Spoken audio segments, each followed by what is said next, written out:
Thank you so much.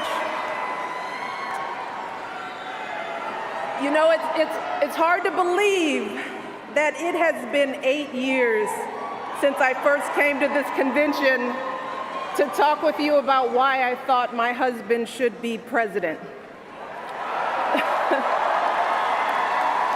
Remember how I told you about his character and conviction, his decency and his grace, the traits that we've seen every day that he served our country in the White House. I also told you about our daughters, how they are the heart of our hearts, the center of our world, and during our time in the White House, we've had the joy of watching them grow from bubbly little girls into poised young women, a journey that started soon after we arrived in Washington, when they set off for their first day at their new school. I will never forget that winter morning as I watched our girls, just 7 and 10 years old, pile into those black SUVs with all those big men with guns. And I saw their little faces pressed up against the window, and the only thing I could think was, what have we done? See, because at that moment, I realized that our time in the White House would form the foundation for who they would become, and how well we managed this experience could truly make or break them. That is what Barack and I think about every day as we try to guide and protect our girls through the challenges of this unusual life in the spotlight. How we urge them to ignore those who question their father's citizenship or faith. How we insist that the hateful language they hear from public figures on TV does not represent the true spirit of this country. How we explain that when someone is cruel or acts like a bully, you don't stoop to their level. No, our motto is, when they go low, we go high.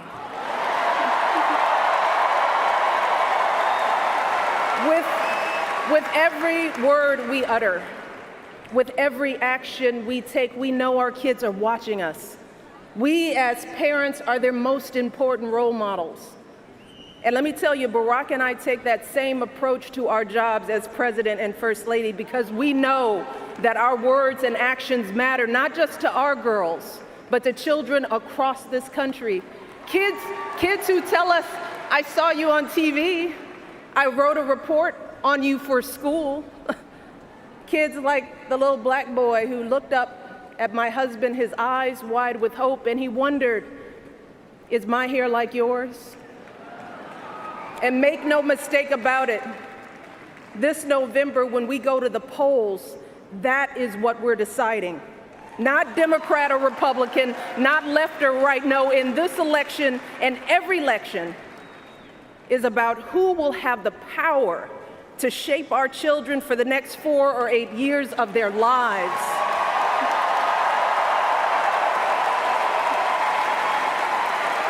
And I am here tonight because in this election, there is only one person who I trust with that responsibility.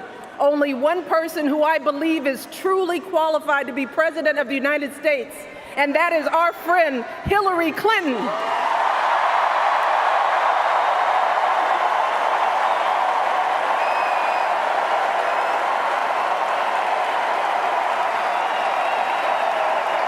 That's right.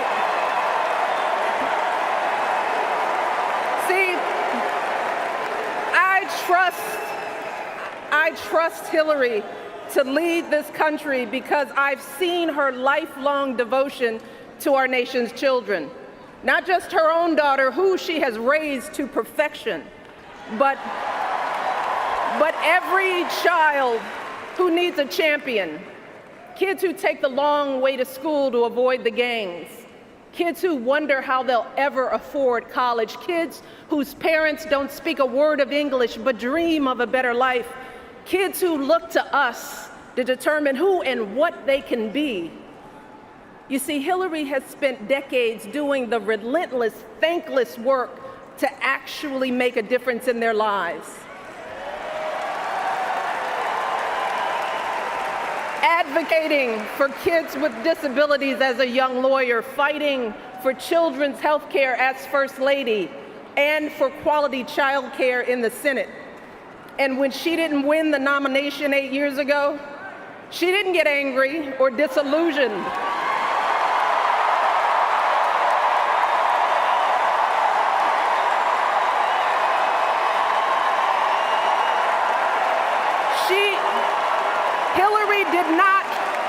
Hillary did not pack up and go home, because as a true public servant, Hillary knows that this is so much bigger than her own desires and disappointments.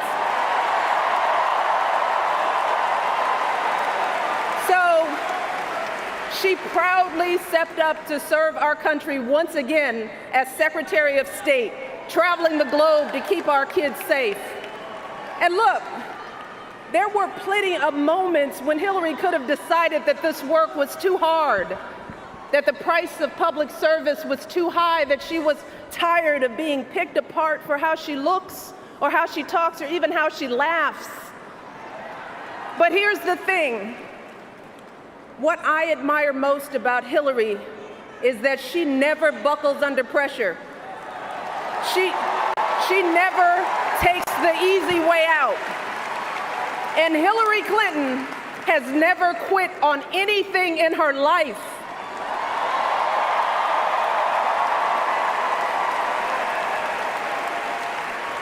And when I think about the kind of president that I want for my girls and all our children, that's what I want.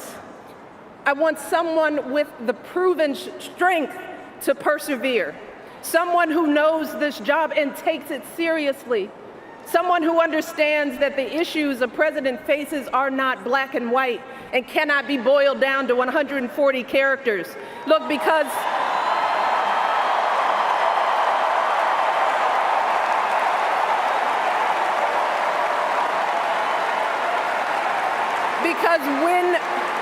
when you have the nuclear codes at your fingertips and the military in your command, you can't make snap decisions.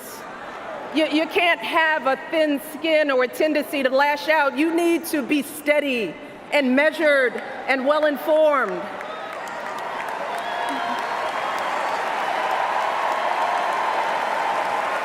I want a president with a record of public service, someone whose life's work shows our children that we don't chase fame and fortune for ourselves. We fight to give everyone a chance to succeed. And we give back even when we're struggling ourselves, because we know that there is always someone worse off. And there, but for the grace of God, go I. I want a president who will teach our children that everyone in this country matters. A president who truly believes in the vision that our founders put forth all those years ago, that we are all created equal, each a beloved part of the great American story. And when crisis hits, we don't turn against each other. No, we listen to each other. We lean on each other, because we are always stronger together.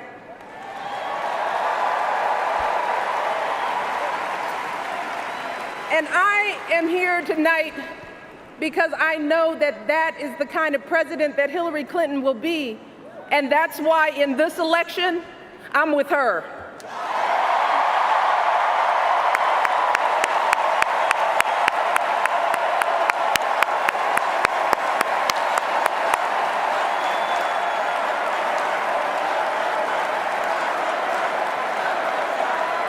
You see, Hillary understands that the president is about one thing and one thing only.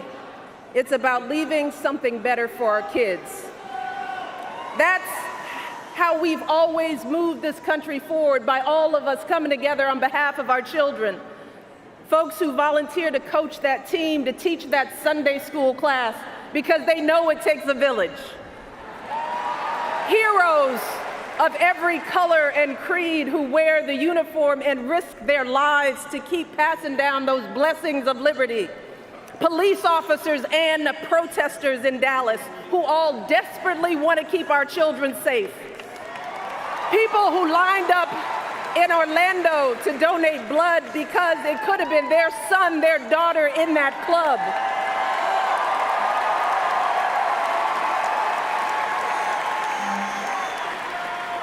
Leaders like Tim Kaine,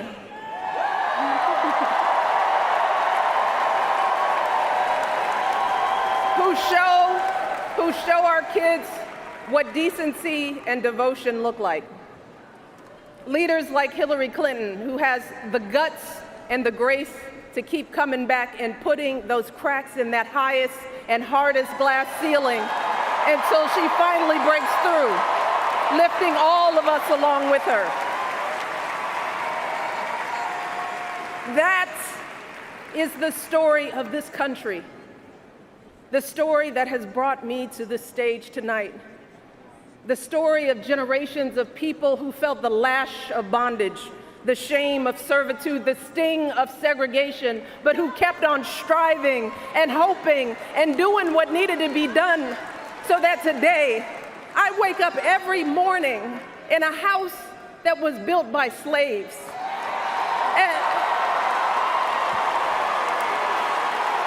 And I watch my daughters, two beautiful, intelligent black young women, playing with their dogs on the White House lawn.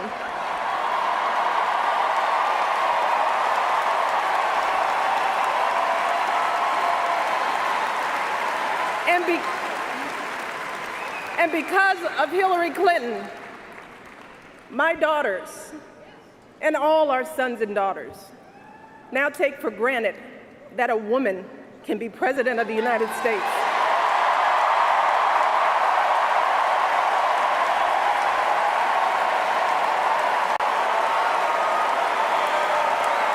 So look,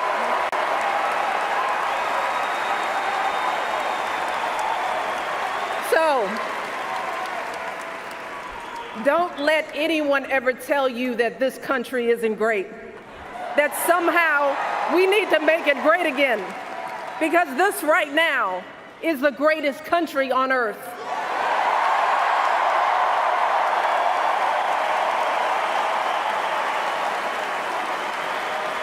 And as my daughters prepare to set out into the world, I want a leader who is worthy of that truth, a leader who is worthy of my girls' promise and all our kids' promise, a leader who will be guided every day by the love and hope and impossibly big dreams that we all have for our children.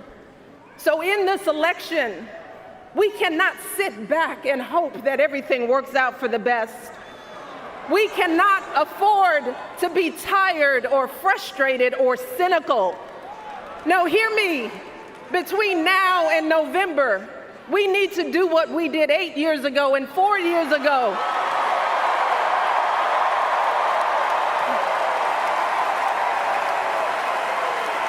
We need to knock on every door.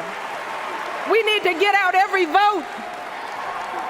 We need to pour every last ounce of our passion and our strength and our love for this country into electing Hillary Clinton as President of the United States of America.